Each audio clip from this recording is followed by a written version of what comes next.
Families are supposed to protect you. That's what everyone says, what all the movies show, what teachers preach in school. But sometimes they're the ones who gut you while wearing a smile. I stood frozen in the hallway, my hand clutching the empty glass I'd meant to fill with water. Through the crack in my parents' bedroom door, their voices carried like poison. "We can't keep doing this, Beth. The girl needs structure, discipline. Your sister Martha can provide that." Gary's voice had that fake concern he always used when manipulating my mother. "Think about Sam. Think about our family." Our family. As if I wasn't part of it anymore. As if my half-brother's existence had somehow erased 16 years of being my mother's daughter. "But she's my child." Mom's voice cracked. Weak. Always so weak when it came to Gary. "And she'll still be your child, just somewhere else, where she can get the help she needs." I'm Nina, and this is the moment I learned what betrayal truly feels like. It's not a knife in the back.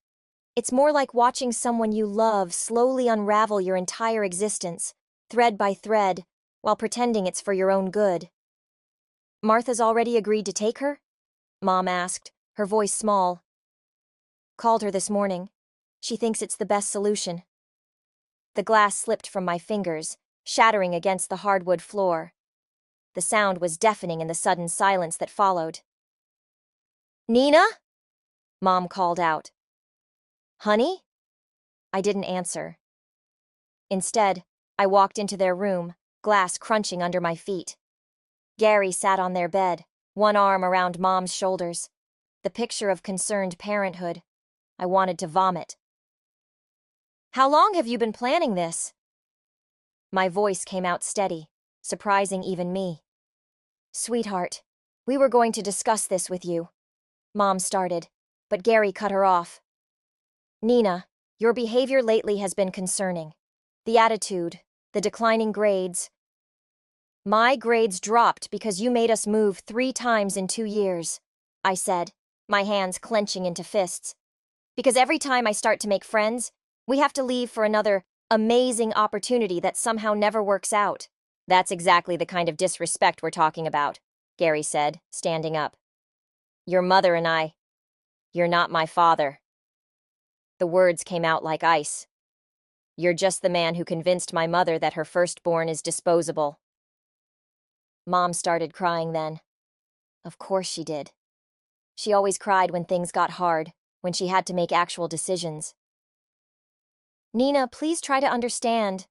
"I understand perfectly." I looked at them both, memorizing their faces, their expressions. The way Gary's jaw clenched, the way Mom couldn't meet my eyes. "You're choosing him, again. You're choosing Sam, again. And you're throwing me away because it's easier than standing up to your husband." "That's enough!" Gary stepped toward me, but I held my ground. "When?" I asked, looking directly at my mother. "When are you shipping me off to Aunt Martha's?" The silence stretched for several seconds before Mom whispered, "Next weekend." I nodded slowly, feeling something harden inside me. Perfect. That gives me time to pack. I turned to leave, then paused in the doorway. "And Mom? Remember this moment. Remember exactly how it feels to choose a man over your daughter. Because someday when you're old and alone, and you're wondering why I never call, why I never visit, this is why." I walked away to the sound of her sobs, stepping carefully over the broken glass. In my room, I sat on my bed and opened my laptop. No more tears, no more weakness. They wanted to send me away? Fine. But they'd regret it. I opened a new document and began to type, "Day 1 of Operation Karma." Because if there's one thing I'd learned from Gary, it's that revenge is best served with a smile. Aunt Martha's house smelled like disinfectant and disappointment. She stood in the doorway, arms crossed, watching as I dragged my suitcase across her pristine hardwood floors. The house was exactly as I remembered from childhood visits, a museum where nothing was meant to be touched. "Your room is upstairs, first door on the right," she said, Her voice clipped. I've posted the house rules on the wall. I expect them to be followed without exception. I nodded, not trusting myself to speak. The stairs creaked under my feet, each step echoing in the hollow silence. Behind me, I heard Martha on the phone, her voice dropping to a whisper. Yes, Beth, she's here. No, she hasn't said much. Well, what did you expect? The room was exactly what I'd anticipated. Beige walls, a narrow bed with hospital corners, and a desk that looked like it had never seen actual use. A printed list of rules was taped to the wall, typed in bold letters. No phone after 9 p.m. No visitors. No food upstairs. No music without headphones. The list went on. I unpacked methodically, hanging each item in the closet according to color, just like Martha would want. Each careful movement was a small act of defiance. I'd play their game, but on my terms. My laptop, hidden beneath layers of clothes, held the beginnings of my plan. Nina. Martha appeared in the doorway. Dinner's at 6 sharp. We need to discuss your schedule. The kitchen table felt like an interrogation room. Martha sat across from me, a legal pad between us, her reading glasses perched on her nose. Your mother tells me your grades have slipped. I pushed the peas around my plate. Funny how moving 3 times in 2 years can do that. Excuses won't help you here. She made a note on her pad. I've enrolled you in the local high school. You'll start Monday. I've also arranged for you to volunteer at the library after school. Structure is important. Did Gary suggest that too? Martha's pen stopped moving. Your stepfather is concerned about your future. My stepfather is concerned about having me out of his house. I met her gaze. And you're helping him because sometimes family needs to make hard decisions. She removed her glasses. Your mother is overwhelmed. My mother is weak, I cut in, surprised by the venom in my voice. And you're enabling her. Martha's face hardened. Go to your room. We're done here. Upstairs, I opened my laptop and added to my document. Day 7. Aunt Martha's house. Prison without bars. She thinks she's helping, but she's just another puppet in Gary's show. Note to self, research Martha's past. Everyone has secrets. Even perfect aunts who never married, never had kids, never lived. A notification popped up. A text from Mom. Hope you're settling in. Love you. I clicked delete without responding. Instead, I opened a new browser window and started searching. Martha Wilson, age 50. Former accountant. Current board member of the local library.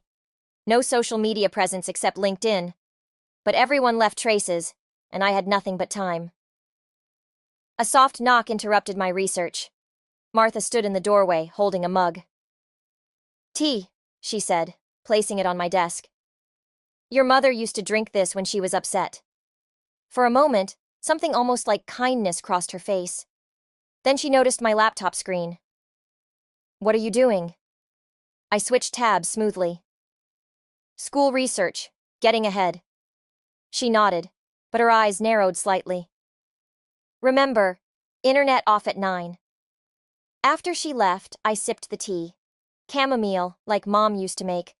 But Mom's tea hadn't come with conditions and rules. Mom's tea hadn't been a poor substitute for actual comfort. I opened my document again. Note: Martha's moment of weakness with the tea. Interesting. She's trying to parent me but doesn't know how. Could be useful. Everyone has a pressure point. Even aunts who think they're saving you. The house creaked and settled around me, and somewhere downstairs, Martha moved through her nightly routine. I had 6 months until I turned 17. 6 months to understand this house, its rhythms, its secrets. 6 months to turn Martha's rigid rules and Gary's perfect plan into weapons they never saw coming. I smiled at my reflection in the dark window. Sometimes the best revenge starts with playing exactly the role they expect you to play. 2 weeks into my exile, I discovered Martha's secret. It wasn't in her meticulously organized files or her color-coded calendar. It was in her voice, late at night, when she thought I was asleep. I can't keep doing this alone, Sarah. Martha's words drifted up through the heating vent. The girl. She reminds me so much of Beth at that age, before everything fell apart. I pressed my ear closer to the floor, barely breathing. No, I haven't told her about James. How could I? She already looks at me like I'm the enemy. A pause. Sometimes I see him in her eyes. That same defiance. That same hurt. James. The name hit me like a punch. I scrambled to my laptop, fingers flying across the keyboard. James Wilson. Martha's maiden name before she became Martha Reynolds. A marriage license from 25 years ago. A death notice from 23 years ago. Car accident. Drunk driver. My perfect controlling aunt had been married. Had lost someone. Had chosen to live alone in this shrine to order and rules. The next morning, Martha was reviewing my homework at the kitchen table when my phone buzzed. Mom's face appeared on the screen. I let it ring.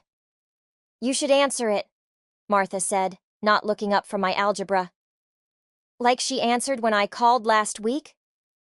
I kept my voice neutral, watching her reaction.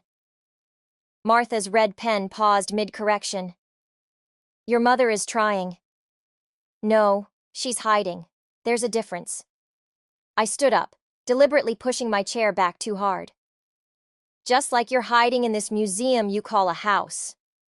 The pen snapped in Martha's hand, red ink staining her fingers like blood. What did you say? I know about James. The color drained from her face. For the first time, I saw past the rigid exterior to the wounded woman beneath. You had no right, and you had no right to help them throw me away. My voice shook. You of all people should understand what it's like to lose your family. I didn't lose my family, Martha said quietly. James was taken from me. There's a difference. And what do you call what Mom did to me? Martha stood up slowly, ink still dripping from her hand. Your mother made a choice she thought would protect you. Protect me? I laughed, the sound harsh in the pristine kitchen. She chose her new family over me, just like she chose Gary over Dad. Just like she'll always choose what's easiest over what's right. You don't understand. I understand perfectly. I pulled out my phone, showing her the screen. Just like I understand why you never remarried. Why you live alone. Why everything has to be perfect and controlled. Because you couldn't control what happened to James. Martha's hand shot out, grabbing my wrist. Stop it. Why? Because it hurts? Because it's easier to pretend you're fine? To play the strict aunt who's doing her sister a favor? I twisted free. Well, guess what? I'm done pretending. I'm done being the problem everyone wants to fix. Nina. My phone buzzed again. This time it was Gary's number. I answered it on speaker. Nina, your mother's in the hospital. Martha stepped closer, her face tight with concern. What happened? I asked, my voice steady despite the sudden pounding in my chest. Anxiety attack. She's been worried sick about you, about how you're adjusting. I ended the call. We should go, Martha said, already reaching for her keys. No. The word came out like ice. This is what they do. Create a crisis when they don't get their way. Make everything about them. She's your mother. And James was your husband. Did his death make you a better person, or just a more controlled one? Martha recoiled as if I'd slapped her. For a moment, I saw raw pain in her eyes, quickly replaced by something harder. Go to your room, she whispered. I went, but not before adding to my revenge document. Day 15, found Martha's weakness. Mom's manipulation continues. Note to self, sometimes the best revenge isn't about what you do, but what you refuse to do. Let them sit in their mess. Let them feel what abandonment really means. The house creaked around me, and somewhere downstairs, Martha was probably calling my mother, reporting my cruelty. Let her. They wanted me to change, to bend, to break. Instead, I would become exactly what they feared most, someone who could hurt them back. The social worker's Toyota idled in Grandmother Evelyn's driveway, its exhaust creating ghosts in the autumn air. Martha stood beside me, her spine rigid as a ruler, while the social worker explained why I couldn't stay with her anymore. "The incident at school," she began. "Was provoked," Martha cut in, but her voice lacked its usual steel. The bruises on my knuckles still ached from connecting with Tracy Miller's face after she'd mentioned my mother's hospital stay. Worth it. "Regardless," the social worker continued, "given the circumstances and Nina's escalating behavior, we feel placement with her grandmother would be more appropriate." I shouldered my bag, watching Martha from the corner of my eye. She'd spent 3 hours scrubbing my blood from her pristine kitchen floor last night. The shattered plates had taken even longer. "Nina." Evelyn appeared on her porch, arms crossed against the cold. She looked smaller than I remembered, more fragile, but her eyes were sharp as ever. "Come inside, dear. We'll get you settled." Martha cleared her throat. "I have her school records. Keep them," I said. "I won't be going back there." Inside, Evelyn's house smelled like cinnamon and old books, nothing like Martha's antiseptic fortress or Mom's desperate attempts at creating a perfect home. Family photos lined the walls, including ones Martha had banned. Dad holding me as a baby, Mom before she met Gary, even James and Martha on their wedding day.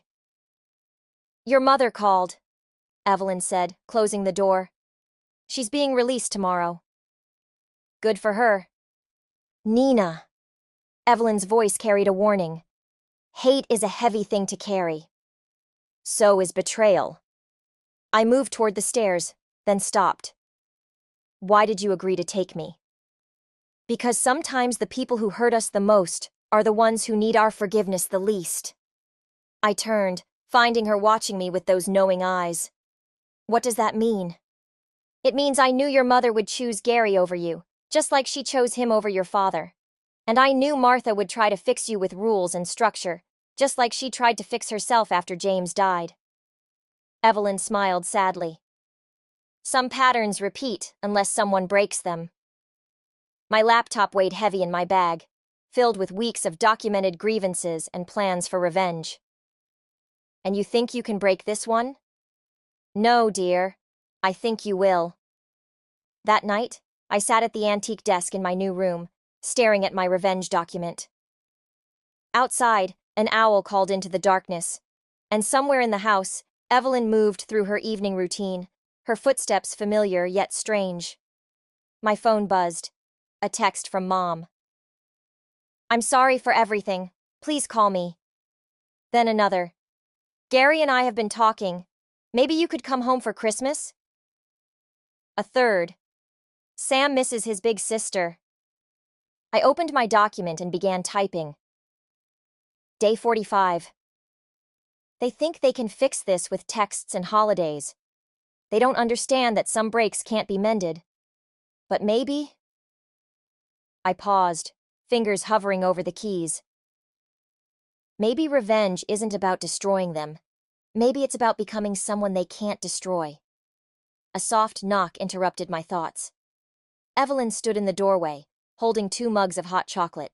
"Your grandmother's secret recipe," she said, setting one beside me. "Guaranteed to cure everything except stupidity." I caught her slight smile, the knowing look in her eyes. "Did you use it often with Mom?" "More times than I can count." She settled into the window seat. "But some people prefer to stay broken rather than face what broke them." I closed my laptop slowly. "And what about me? That's the question, isn't it?" She sipped her chocolate. "The answer depends on whether you want your story to be about what they did to you, or what you did despite them." The owl called again, closer this time. I opened my document one last time and added, "Note to self, sometimes the best revenge isn't revenge at all. It's surviving. It's thriving. It's becoming someone they have to face every day, knowing they almost destroyed her but couldn't." I closed the laptop and picked up my hot chocolate, joining Evelyn at the window. Outside, the darkness held secrets and possibilities, and for the first time since that night in the hallway, I felt something like hope. 3 months at Evelyn's, and my revenge document remained untouched. Instead, I'd filled a new folder with college applications and scholarship essays. The future, it turned out, tasted better than vengeance. Until the Christmas card arrived. "Look how big Sam's gotten," Evelyn said, studying the photo. My half-brother grinned from between Mom and Gary, wearing a sweater that matched Gary's. Perfect family portrait. Complete family portrait. I was cropping photos for my photography portfolio when Mom's number flashed on my phone. Against better judgment, I answered, "Nina, you haven't responded to my texts about Christmas." I kept working, letting the silence stretch. In the background, I heard Sam babbling. Gary's low murmur. "We want you here," Mom continued. "Gary's parents are coming, and so I can be part of the family showcase?" The scissors snapped shut with surprising force. "No thanks. That's not fair. We're trying. To pretend everything's normal? That you didn't ship me off like excess baggage?" A photo slipped from my hands, cutting a thin line across my palm. "Tell Gary's parents whatever story makes you look best. I'm sure you're good at that by now." I ended the call, watching blood well up from the paper cut. Evelyn appeared in the doorway, holding 2 mugs. "Bad timing?" she asked, noting my expression. "They want me there for Christmas, to play happy families in front of Gary's parents." I sucked the cut, tasting copper. Apparently, I'm only worth including when there's an audience. Evelyn set the mugs down, picking up the fallen photo. It showed Dad holding me at the beach, both of us laughing. "Your mother called me too." My head snapped up. "What?" "She wants my help convincing you." Evelyn's eyes held mine. "She mentioned that Gary's father is dying. Cancer. This might be his last Christmas." The revelation hit like a slap. "So I'm supposed to care? To feel guilty?"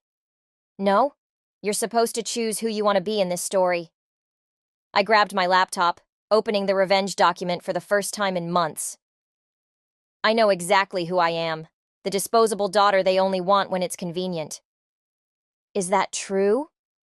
Evelyn sat beside me. "Or is that who they made you believe you are?" My fingers hovered over the keyboard. The document held months of pain, carefully cataloged plans for making them hurt like I hurt. But something felt different now. "Gary's father never did anything to me," I said slowly. "No, he didn't.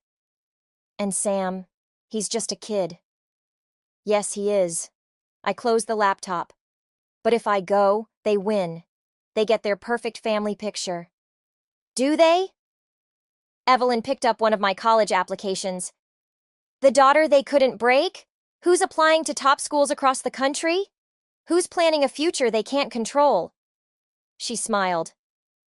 "Sounds more like you win." My phone buzzed again. A text from Martha. "Whatever you decide about Christmas, remember who you became despite them, not because of them." I stared at the message, remembering Martha's quiet pain, her rigid rules that couldn't protect her from loss. She'd learned something I was just beginning to understand. Sometimes the best revenge isn't about destroying others, but about refusing to let them destroy you. "If I go," I said carefully, "it's on my terms. No pretending. No perfect family act." "Of course. And I'm bringing my camera. I want to document everything. The real story, not their sanitized version." Evelyn nodded, understanding flickering in her eyes. "Truth is weapon? Truth is armor." I opened my laptop one last time, but instead of the revenge document, I opened my portfolio. They wanted to write my story for me. Time to show them I'm the author now. I began typing. Project proposal, family fractures. A photographic essay on broken bonds and rebuilt lives. Because sometimes the best way to get even isn't to tear others down, but to rise so far above them They become nothing more than distant figures in your rearview mirror, growing smaller with every mile you drive toward your own future. The gallery walls held my truth in black and white. 5 years of family fractures captured through my lens. Mom's hospital bracelet, Martha's broken pen, Sam's Christmas sweater matching Gary's, each image a weapon, carefully curated for maximum impact. My first solo exhibition should have felt like triumph. Instead, watching Mom and Gary walk through those doors felt like my stomach was filled with broken glass. Nina. Mom's voice wavered. She looked older, worn. Gary stood behind her, his usual confidence cracked around the edges. This is beautiful work. That's not why you're here. I adjusted my camera strap, a habit from harder days. What do you want? Gary stepped forward. We need help. The business failed? I gestured to a photo of their perfect Christmas card from years ago. Like all your other amazing opportunities? Please, Mom whispered. We're losing the house. Sam, don't. My voice cut through the gallery's hushed atmosphere. Don't use him against me again. A small crowd had gathered, drawn by the tension. Perfect. Let them see. Let them witness. These photos, Gary said, moving closer to one showing him arguing with Mom through a doorway. They're not the whole story. No? I pulled out my phone, opening the document I'd kept all these years. Should I tell them about the night you convinced Mom to send me away? Or how about when you changed the locks after I refused to play Happy Families at Christmas? That's not fair, Mom started, but I wasn't finished. Or maybe we should discuss last year's Father's Day card from Sam, the one where you crossed out my name because I refused to sign it, your loving daughter? Gary's face darkened. You're twisting everything. No, I'm showing everything. Every manipulation, every betrayal, every moment you chose your perfect new family over your inconvenient stepdaughter. I pointed to the centerpiece photo, Mom crying in Martha's kitchen. The truth hurts, doesn't it? We made mistakes, Mom said, tears falling. But we're still family. Family? I laughed, the sound echoing off gallery walls. Family doesn't discard people when they become inconvenient. Family doesn't... Shut up! Gary's fist slammed against the wall beside a photo, making it shake. You want to talk about family? How about how you used your grandmother's death to hurt us, refusing to tell us when the funeral was? The words hit like physical blows. You didn't deserve to be there. She was my mother-in-law. She was my salvation. My voice cracked. The only person who saw me drowning and actually reached out to save me instead of watching me sink. Silence fell. Gallery patrons pretended not to stare. Mom sobbed quietly. We need $50,000, Gary finally said. The bank? Get out. My hands shook as I raised my camera. But first, let me capture this moment. The great manipulator, finally desperate enough to beg the daughter he threw away. The shutter clicked. Once. Twice. Each flash illuminating their defeated faces. Nina, please. Mom reached for me. We'll lose everything. Like I lost everything? I lowered the camera. The difference is, I built myself back up. I made something from nothing. I turned your betrayal into art that sells for more than you're asking for. Then you'll help? Hope flickered in her eyes. I took one final photo. No, but I'll hang these new pictures next to the others. A perfect ending to my family series. They left slowly, Mom's shoulders shaking, Gary's steps heavy. Through my viewfinder, I watched them go, capturing their retreat. The perfect final shots for my exhibition. But in the quiet aftermath, surrounded by the ghosts of my past, caught in silver nitrate and shadow, victory tasted like ashes. I touched the empty space on my neck where Evelyn's locket used to rest. Lost the day we buried her, like so many other pieces of myself. My phone buzzed, a text from Martha. Saw the exhibition online? Remember what Evelyn said about patterns repeating? I stared at the message, then at my photos. In every frame, I saw it. Mom's weakness becoming my strength. Gary's manipulation becoming my art. Their rejection becoming my armor. I'd won. I'd survived. I'd turned their betrayal into success. So why did it feel like I was still that 16-year-old girl, standing in a hallway with a broken glass at her feet, watching her world shatter? The envelope arrived 3 days after the gallery showing. Martha's precise handwriting on the front, containing a single photograph I'd never seen before. Gary, maybe 20 years younger, standing with a woman and small child. On the back, Martha's note. Found this in Evelyn's things. She kept everything. I drove to Martha's house in the rain, the photo burning a hole in my jacket pocket. She opened the door before I could knock. You knew. My voice was steady despite the storm inside me. All this time, you knew about his first family. Martha's kitchen hadn't changed, still immaculate, still smelling of disinfectant. Sit down, Nina.